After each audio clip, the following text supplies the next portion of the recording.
কি মানে সমস্যা কি আপনার? এরকম অল্প দুঃখ ভাত দিয়ে মানুষটা কি বুঝেছেন? দানা ভানি লই কি কবরে যাবেন? বেশি করে ভাত দেন, আমি এরকম কম ভাত পছন্দ করি না। আসলাম ভাই, চাল তো 2 কেজি রান্না করছি, কিন্তু আপনাদের যে আবদার ওই যে তালের বড়া বানাইতে গিয়ে আমার অর্ধেক সময় পার হয়ে গেছে। এখন যা আছে ভাগ করে খান। ঠিক আছে বুঝলাম, ভাতের কে সানাইলে পাইলাম। তা এই যে মাছ রান্না করেছেন, এরকম কেমন রান্না? এই কি একটা মাছ ওর যদি আর রুহুড আর ফিরেই দিতে তাল্লাই, হ্যালো কইতে আমি আর মাছ নাই, আমি গেছিলাম ফেরাউনের মমি হইয়া। এরকম হয় ঈদের খোয়া যেরকম রাস্তায় হালাই তুই লয়, এই মাছটা ভাজা এরকম হয়েছে। আপনার রান্না বান্না কি আপনার জাতগোষ্ঠীর মধ্যে কেউ শিখে নাই নাকি? লবণ জাত দিয়েছেন মনে হয় গরুর লেগে যে খামারে কেনে না বস্তা বাড়িয়ে হেরম এক বস্তা মারি দিয়েছেন। আসলাম ভাই, এই মাছ চাষায় বাজাইতে আছে, হে কয় গ্রামের চাই বলে শহরের মাছ ভালো। আমি কিন্তু তারে বারবার বলছি, কয় না শহরের মাছ একখানে হাসে আন্নে দিয়ে দেছে। এবার রিমি পাক করছে হান দোষ কি আমি খাই মাছ মাছাইয়া এরকম পচা মাছ আর বেহা বুঝছো কিনা। বেটা তুই আমার লাগ খেয়েছো কা নাতে দিছি কে? ও আমরা রাহেন দি বাবা, আমি এবার একটা ব্লগ করি গেল। হ্যালো গাইস, এই যে দেখতে আছেন মধ্যবিত্ত পরিবারের করুণ দশা। এই যে ভাত খাইতে পড়ছি আমরা মামু ভাগ্নিয়া, তারপর তার চাচা সহ, এখানে আমার মামানিও আছে। সে যা রান্না করছে শুধু নুন আর ভাত, এই খাইয়ে কি পেট বাসে বলেন?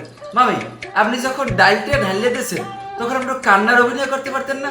জিনিসটা কিন্তু খুবই ফ্যান্টাস্টিক হইতো এবং লাইক ভিউ বেশি পড়তো জিনিসটা। সাগর, তুমি যদি এখন এই ফোন না রাখো, আমি কিন্তু এই ফোন ডালের মধ্যে চুবামো।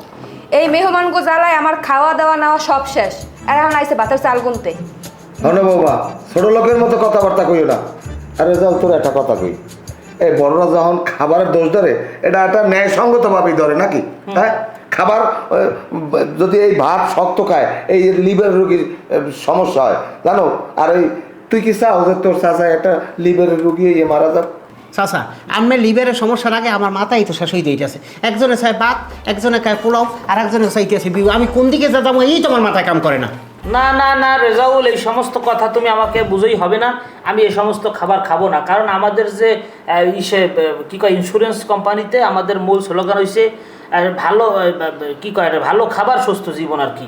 ভালো খাবার খেতে হবে, তাই এই সমস্ত ভুগিঝুগি খাবার তুমি আমার খাওয়াতে পারবে না। তুমি একটা কাজ করো, নিচে চলে যাও, নিচে গিয়া ওই যে ঘরোয়ার মোড় থেকে ই করো 3টা গ্রিল চিকেন, 2টা জালি কাবাব এবং 3টা নান, সাথে একটু সালাদ এবং একটু হালকা কোল্ড ড্রিঙ্কসের দরকার নেই, এরকম তুমি নিয়ে আসো, এবং মিষ্টি আর খিলি পান। যাও। আসলাম ভাই, আপনি যে গ্রিল খাওয়ার কথা কন, এই যে খাইবেন হ্যাঁ, তা তো আমার পকেটে নাই। আপনারা আওয়ার পর যে বাজার করছি, 1 মাসে বাজার হইলে একদিনে করছি। এখন যা দিছি এই খান, না খাইলে চুপ করে বই থাকেন। মামা জিনিসটা কিন্তু খুবই ইন্টারেস্টিং, গ্রিল চিকেন বনাম শক্ত ভাত।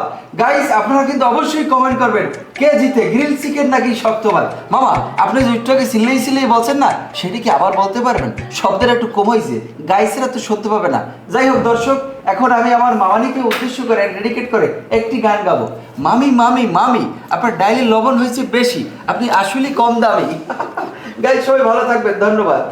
আপনাদের যা মন চায় আপনারা করেন, আমি এর মধ্যে নাই, আমি ঘুমাবো। আমরা